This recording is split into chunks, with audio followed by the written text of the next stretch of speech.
Let's talk about the election and the machine costs. The interesting thing in the state of Alabama, when you go to the fiscal year report, the budget report, you will not find anything in there. And I'm going to talk about this in a little bit. I'll talk about it now. The word search in Alabama finds that there are, if you get this out and you do a word search and you look for ES&S, electronic systems and software, tabulators, voting machines, there's nothing in that document that talks about that. There is one line item that you talk about is called election expenses, and you average them up for various different years, general election, primaries, etc., off-year elections. They average between $30 and $37 million for a 4-year cycle for elections. This is the amount of money that's paid from the state. We don't know where it's go because it's not itemized. But I'm going to talk a little bit more about that in a minute. Now, it's my guess, and it's unconfirmed, that most of this money is for county reimbursements. And hang on, I'm going to tell you some more about that information. The counties pay for all of the election costs, the machines, the storage, paper ballots.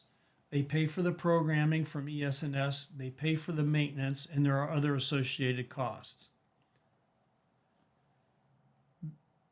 They get reimbursed by the state for various types of election, and listed here are the 6 examples. A county election gets no reimbursement from the state.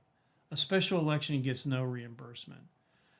A general election, the state pays the counties 50%.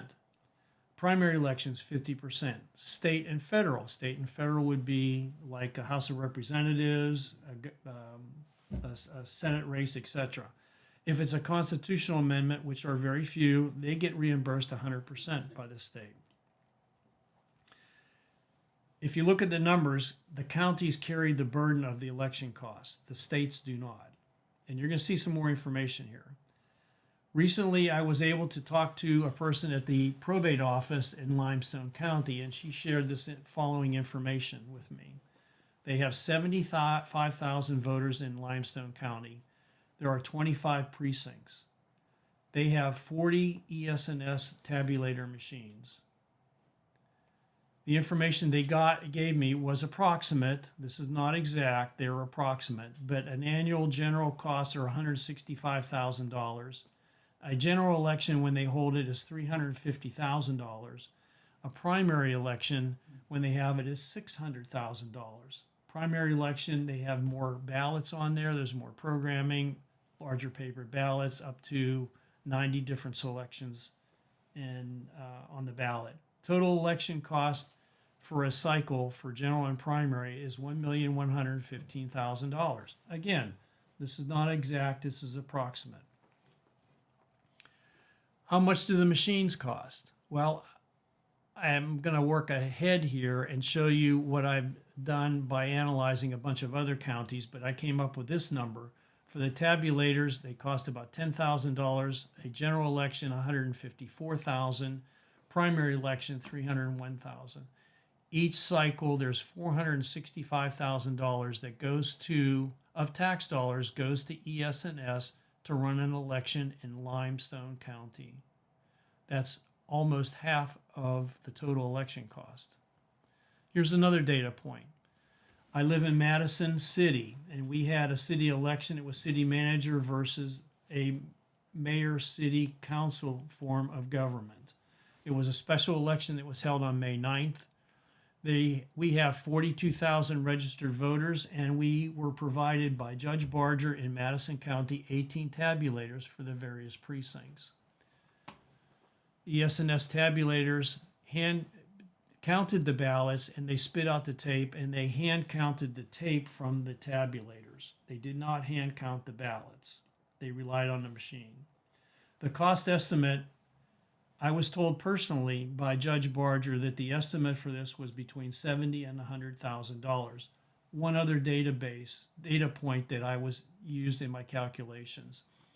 Here is a spreadsheet that I gathered information from Limestone County, Madison County, and Osage County in Missouri. I got their database and their costs from their county. did my calculations, and if you see here, the tabulator cost for a general election is approximately $3,860. For a primary election, $7,500. Again, if you look at this, this is $11,400 for a tabulator in 2 elections, primary and general. Now let's look at those numbers and expand that to the whole state of Alabama. Now, if you roll them all up into one and you look at the cost at the state level, we have 3,750,000 registered voters. Now, being an engineer, I can't help myself but doing some math on this, and you take $1.12 million from Limestone County and you multiply it times 67 counties in the state of Alabama. And I threw in a factor there of, let's make it 65%, because some counties have more, some counties have less. Limestone is pretty much in the middle. When you do the math, the cost comes up to $48,500,000 for an election. Now that's a low conservative estimate. Let's say it's even more conservative. Let's just call it $43 million statewide. How much do the machines cost? $18,500,000. Every year, the machines cost Alabama taxpayers $37 million. That money goes to ES&S. And we don't know what's inside the machines, and we're not allowed to see it. But we have to be trusted. All right, so I don't want to sit here and complain and give you all this bad stuff, but here is a solution that we can save our country and get rid of these machines. Hand-counted paper ballots.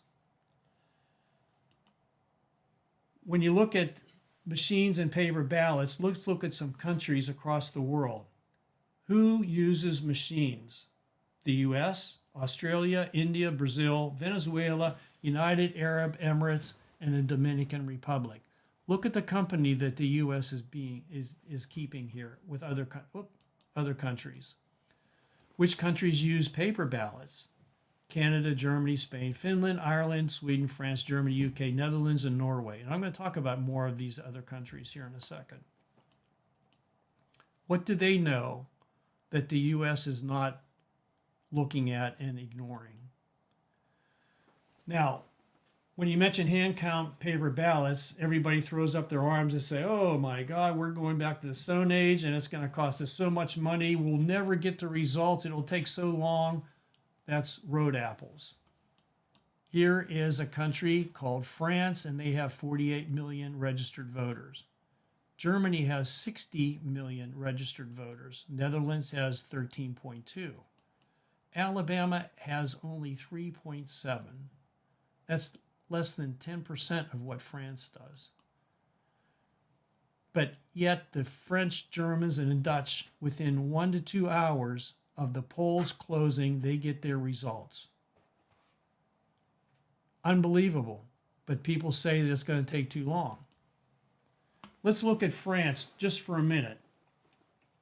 Here's the French voting process. As I mentioned before, 48 million voters. There is in-person voting only. No paper ballots, no mail-ins. It's day only.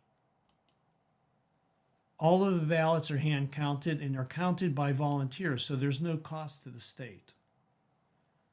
State-run software is used to report the results. Now, after they do the hand counting of paper ballots, they tabulate and add up the results, and then they electronically file this with Paris. So it is an electronic reporting system to Paris for that particular precinct and all others.